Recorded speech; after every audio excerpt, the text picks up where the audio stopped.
Mike, I'll let my esteemed colleagues deal with the excitement of the Cup semi in a moment. I'll get all the rubbish transfer stuff out the way at the top of it, if I may. And I think when you last spoke about transfers, you say you had face-to-face discussions with 2 or 3 different people about potential moves. How much has that progressed at all over the last week?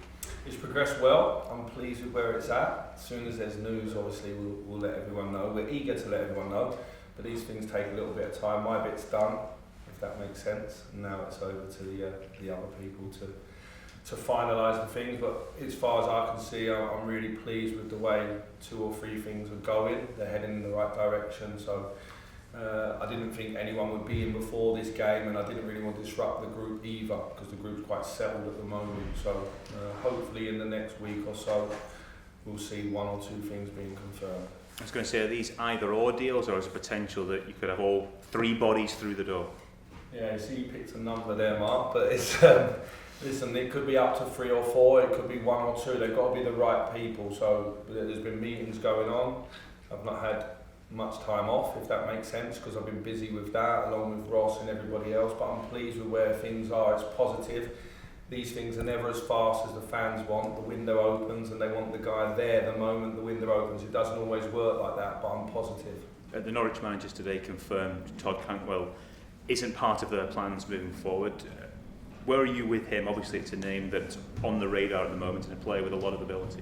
Yeah, he's a player with a lot of ability and there'll be a lot of interest in him. Like, he's a player that I like a lot, I said last week, but out of respect I can't really say much more than that.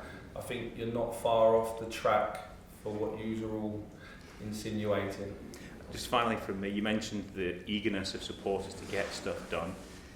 How difficult is it to block that out and make the right signings rather than the quick signing? Yeah, listen, if I don't think they're right for us longer term, and that longer term is to fight for trophies, to compete well in Europe, to do well, then I don't want anyone here short term. So that's probably ruling out anyone that will be coming on loan for 6 months. Like I said previous, I want people that I can build around. There's going to be a change in the summer of some faces. I think everybody's aware of that. And whoever comes in, I need to feel that I can build them the next 2 or 3 years. I want them to come in and be really core players for the club. Michael, you're saying there's going to be some change in the summer. How important is that if maybe it's a player that could come in the summer on a free or something like that will you push to try and bring that forward early so they've got that 6 months to adapt? Yeah, for sure. I think we're a club that's done very well with cross-borders in the past. We have 8 players starting the Europa League final that were free transfers, so we've been very good at picking up the right people in the market, and when we spent money, I feel that we've done well. Both managers prior to me did well with certain players coming in, so there's an element of all of that going on. I'm really pleased, so as the manager, in terms of listening to what I'm hearing from the board and looking at the players we've identified and me having an impact on that and what I want and my feelings, I'm really pleased we're all aligned, and now it's just a matter of you talk about football, but then the personal stuff, I think, and between the 2 clubs, that's not my job. My job's to talk about football, and I'm really pleased with the way things are going with the targets that we have. We've seen another couple of teams across the league, target Australia, Asian markets. Rangers still seems to have a bit of a British core. Is that something you prefer to retain that going forward? Just want good players, Jordan. So wherever they come from, they've got to be right. I think they've got to fit the squad. The key thing for me when it comes to recruitment, what are you recruiting a player for? Does he understand it? Are you trying to change a player, or are you bringing him in to execute in your team what he does very well elsewhere? Is he a player for now? Is he a player for the future? And ultimately, are they going to come in and is the feeling in the group going to be good? I think every coach wants to move quickly. So if you can bring a player into your environment you think is going to blend with the players you've got, you know where he's going to sit at lunchtime, if you know what I mean. He's going to have rapport with teammates. That helps build the team quickly. And so all those things, I think, in the past, the club's done pretty well at, and it's important that I make sure that I make good choices now. Not just for this 6 months, but as I say, for the next 2 or 3 years. I think if you go back to when Stephen first recruited, some of them players are still in the club, and that almost gets condemned. I would say that was very, very good recruitment at the time. Is the lack of domestic cup success in your last spell here something that still sticks with you? Yes, but I have to say I think Gio did absolutely fantastic in the cups, all of the cups. I thought he did really, really well. Like the last 2 visits to Hampden have been positive for Rangers. and obviously did ever so well in the Europa League, so fair credit to Gio and his staff for that. And every Rangers manager has to do well in every competition, I'm aware of that. This is my first cup game at the weekend. I'm a very lucky man, I get to play in a semi-final in my first cup game, so yeah. How important is it that this Rangers side sees Hampden as a habit and getting into a winning habit at Hampden? Well, you go there and there's 35,000 Rangers fans going. I think over this week we have 3 games, 1 at a neutral venue and 2 obviously away games. Real tough week, real big week for us in our season, and we'll have in excess of 55,000-60,000 Rangers fans visiting those games, so our support is absolutely fantastic. So it doesn't always feel like a neutral venue. Even when we play away at Dundee United last week, it was the Rangers fans I could hear, so our backing's good, that helps. And it's important we keep moving forward. You know, we've scored quite a few goals since I've come in. I'm not massive on XG, I've said that before, but even our nerds in the offices tell me that's in a good place as well. We heard Aberdeen captain Anthony Stewart say yesterday that he'd prefer to play against Alfredo Morelos rather than Antonio Cholak because he thinks Antonio's a better striker. I just wonder what you make of those comments and whether that's the type of thing that can potentially light a fire in Alfredo if he's on the pitch on Sunday. Sorry, he said what? He said he would prefer to play against Alfredo Morelos on Sunday rather than Antonio Cholak because he feels Cholak is a better striker than Alfredo. That's an interesting opinion. It's a personal opinion of his. I don't know if Alfredo needs any more motivation than playing in a final, and you know, to get to a final and playing in a semi-final. I think that's Alfredo's motivation at the moment. I didn't see that comment, so I'd hate to comment on it without actually seeing it coming from his mouth. So I'll maybe comment on that another time. How was the fitness of the squad going into this one? Yeah, good. We had a couple of players miss the early part of the week because they, have been playing with 1 or 2 things. We had 1 or 2 that played again at the weekend, not ideal, but I think as every week goes, we're getting stronger. John Suter's trained now for a week. I'm really pleased with his progress. He's ahead of schedule. This game will come too soon, and probably the Astro at Killy will come too soon, but I'm expecting to be back in the squad for the St Johnstone Cup game, for example, so that's really good news. And as I say, it's a tough week. We're going to need everybody. Obviously, we have the midweek game late in the evening, and then we travel up to Perth. So it's an exciting week and a big week. And what I've learned in my time at Rangers is there don't seem to be a week which isn't a big one.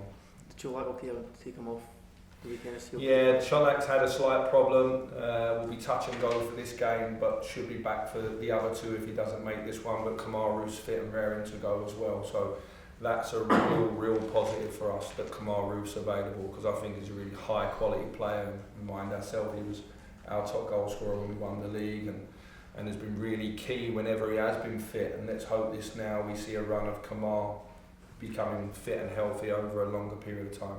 In terms of your vision, what you're trying to do here, how much could a League Cup win accelerate that process for you in terms of vindicating your project and what you're trying to do here? Well, this month we don't want to be any further behind in the league. We want to be in a final, and we want to be in the next round of the cup, and we want to recruit more players that take me towards where I want to go, my vision of where this team needs to go. I want to re-energise the team in terms of age, re-energise it in terms of energy as well, and I want to go on some new journeys. Obviously I'll come back in, there is some new players in the building like Malik, like Antonio, like John Suter, Ridvan, Tom Lawrence. I've not been able to work with all those guys just yet, only Malik probably regularly. And then I want to bring some exciting players in. It's important I have players in the building I'm really excited to come in and work with as well. It's important that we have players come in that re-energise the rest of the group and create a bit of heat for positions. You mentioned that turnover in the summer, there could be always the players, this could be the last season. How important is it that, should this be whoever players last season at the club, that these trophies are won and that history is made by their time here? Well, there's very few teams around the world that can win, that generally at the start of the season think they can win. So maybe in every country there's 2 or 3 teams that think, we've got a chance of winning in a cup competition, a league competition. We're very fortunate. We're a team in this country that believe when the season starts that we can win. So while you're here, you have to take every opportunity to win in games like this at the weekend and get to finals and have a chance to get towards trophies. You know, if you look even in the Premier League and the Championship, and you look around Europe, how many managers at the start of the season actually believe they can win? For some teams in the Premier League, winning might be getting into Europe. Here, winning is actually you have to go and win trophies. I'm aware of that. That's what I've come here to try and do. I think last year we improved our cup record because we won the Scottish Cup for the first time in a number of years. Full credit to the players and Gio for that. And I'm hoping that I can set on my own score in the League Cup. Do you like that pressure? Last couple in the room, please. It's not pressure, it's expectation. And if you ain't got no expectation, I think, again, you're probably not working at the level you'd like to. Michael, when you were here before competing in semi-finals and finals, the squad didn't have that experience of actually winning a trophy.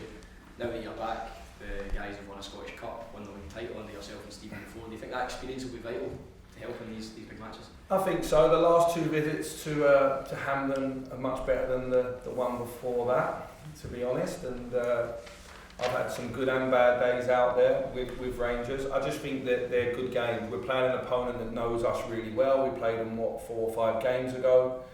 They would feel that they did well in that game. I came to the game at Ibrox where Rangers were clearly the better team. Both games have had goals, so hopefully for the neutral that's the case. But certainly we're only focused on winning this one first, and then when we get to the final, whoever joins us there, that will be another challenge for us.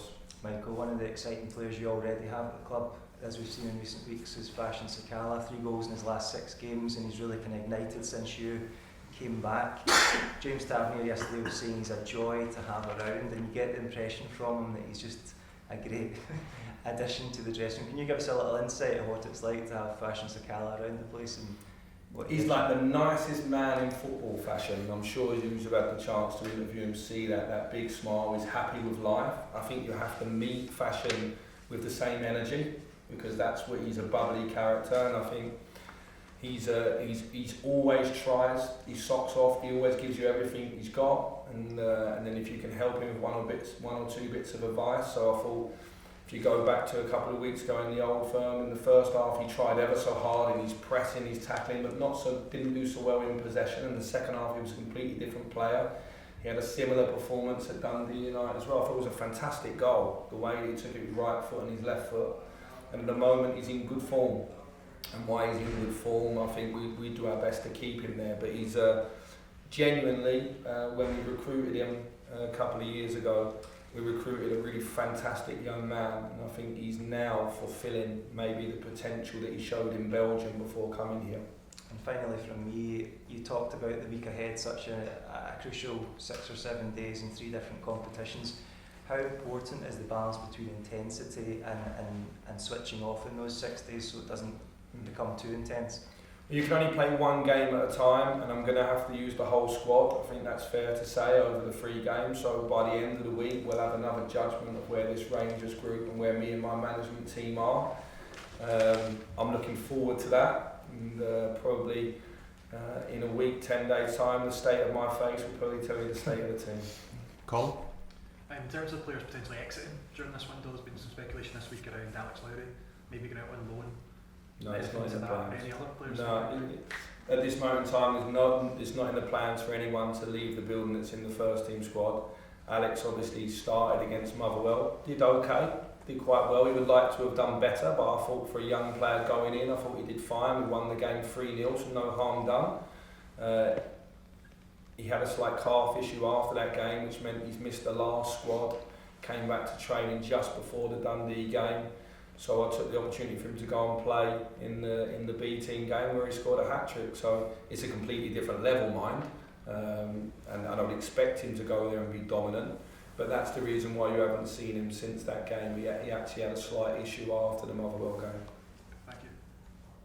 Michael, you've switched between goalkeepers the last few games.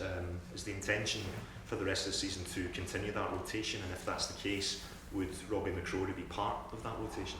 Yeah, definitely so. Like in terms of Robbie getting an opportunity between now and the end of the season, he's got an ankle ligament injury, so he's been out 2 weeks and he'll be out another 2 to 3 weeks. So he's not been in contention, unfortunately. But Robbie's a guy that I've got a lot of faith in. He's a young goalkeeper that needs an opportunity. He's shown he can play in our top division on loan and do well. He's broken into the Scottish squad as well. So at time, you go off what you see in training. So, you know, if anyone, I have no bias towards any players here.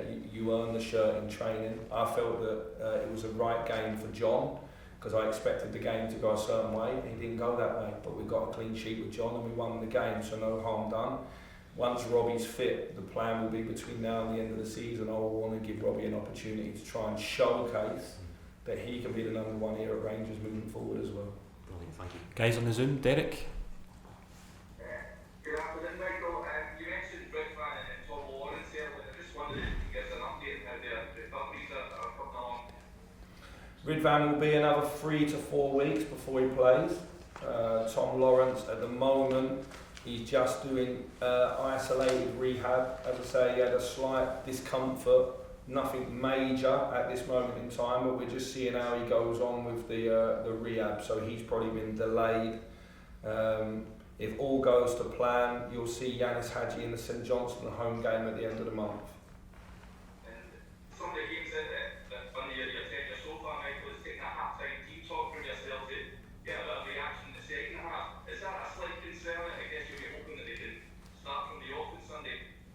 Well, Dundee United weren't going to walk out the way and let's kick it in the goal, so I would say that over the game we probably wore them down and got what we deserved. I think always when you go back in at half time, it's your job to maybe tweak a couple of things and maybe get into one or two individuals. It's part of the game that I like, and fair credit to the players for responding. I felt the game was very comfortable at Dundee United. I've been there a few times where it's been very, very difficult and I've not enjoyed the days out there. I thought we pretty much controlled the game in the first half, but then we had to make sure we went on and won it second half. And in a space of 7 or 8 minutes, we were very ruthless and scored 2 good goals. I think the first goal was over 20 passes, so it's something that I've been asking from the boys to play with different speeds and to control the tempo and control the ball more, make less passing errors. So I was pleased with that. And you've got to remind yourself that the group wasn't overly confident a month ago, and slowly does it. Lindsay. Hi, Michael. Can I just ask you about the 2 American lads that both obviously on loan? Have you made the decision on triggering their purchase clauses at the end of the season? No news on that yet. Sansi's had a bit of a knock. He was listed in the bench at Dundee United but wasn't fit once we actually got to the stadium. He didn't feel right to play, so Sansi's not returned to training yet, so he's obviously a massive doubt. He'll return to training tomorrow for this weekend. He had a slight muscle issue. And to be fair to James, he's had to play predominantly as a centre-back, you know, and even back to the games under Gio at PSV, which were fantastic results. He come in as a guy that could play in midfield and play at centre-back if required, and has had to play at centre-back maybe more than we expected, even when I first come in and we had the injuries. So I'd like to give him an opportunity to play a little bit more in his favoured position before we make any decision on that one. And James is a great boy to work with. I think Malik at this moment in time is showing that he's one of the stronger players in the league. It's fair to say that I'm working very hard on him in some areas of his game, and he's responding really well, and he's a key part of the team right now. So both situations are ongoing. There's no rush on those because our deadline's obviously later in the summer for that. A question for Jay and a question for Andy just to finish, please. Jay, go ahead. Michael, you were part of the coaching staff the last time Rangers played Aberdeen in our semi-final. It was a couple of years ago now, but what recollections do you have of that game, and what lessons can you take from it to ensure you come away with a victory this time? We dominated the game, we lost it to a set play, and we're a much more mature team now. Set plays will still be important. They have been important since I've come back into the club. It's a game where there was a lot of regret because for different reasons we never really had a forward that was fit and in a good place at the time we played the game. But I remember the game well because we dominated it, but we didn't win in the boxes. And when you play in big games, you have to win in both boxes, and that will be key. It's key every week, but certainly in a semi-final or final, the performance is secondary to the result, and so we have to win in the boxes at the weekend. Andy, final question. Hi Michael, you spoke a wee while ago about confidence, the confidence returning to the group. How much do you think this occasion, this weekend, can give you that supercharger you're looking for that every day we're working really hard behind the scenes. Obviously, we trained really well today, and now probably our training will be very minimal now for the next 7 or 8 days. I think what we try to do is not change for anyone, so we try to have a real set style of play that we adapt little bits, but we don't change for our opponent. So I don't think there'll be any surprises for Jim and Aberdeen, and they'll bring their best, and they've got nothing to lose, but neither have we either. We've got everything to gain as well, and I think we've been very comfortable in 3 of the last 4 games getting clean sheets, and that's a good sign. And as I say, we've been scoring goals at the other end, and I think we can be even more ruthless. I think we can take even more of the chances we create, and if we perform at our truest level, it'll give us a great opportunity to have a nice day out. If we don't, the game could get sticky, because I expect Aberdeen to bring their best version, and I think on their day they're a good side. Cheers guys, we'll go through Sundays, we'll go through by.